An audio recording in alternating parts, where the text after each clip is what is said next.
ఏమైంది బావా? ఒక్క నిమిషం నాగవల్లి.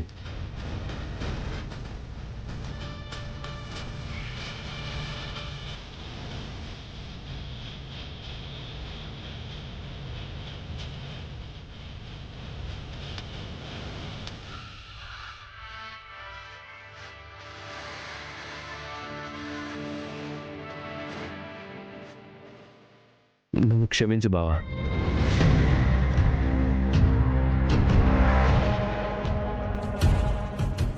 నేను చాలా ఇబ్బంది పెట్టాను. చెప్పుడు మాటలు విని నిన్ను నీ చెల్లెలని అనరాని మాటలు అన్నాను.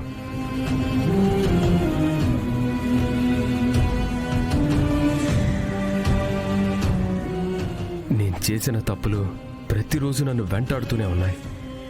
మంచివాడిగా మారితే తప్ప ఎంత దుర్మార్గంగా ఆలోచించానో అర్థం కాలేదు. ఇప్పుడు అనిపిస్తుంది బావా, క్షమించానని ఒక్క మాట చెప్పు బావా. అప్పుడు కానీ నా మనసు కుదుట పడదు.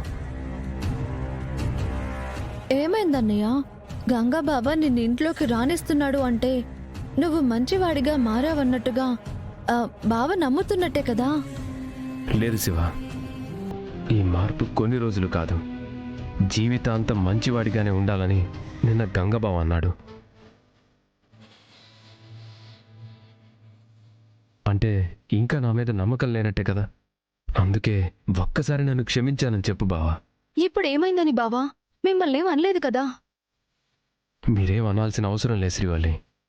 ఒక్క చూపు చాలు. ఇంకా నేను పూర్తిగా మారిపోయానని అనుకోవట్లేదు. మీరెలా అనుకున్నా సరే క్షమించానని ఒక్కసారి చెప్తే చాలు.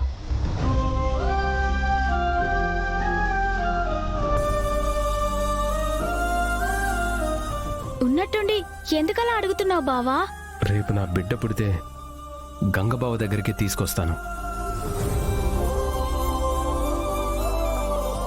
అప్పటికి గంగబావ నన్ను క్షమిస్తే నా బిడ్డ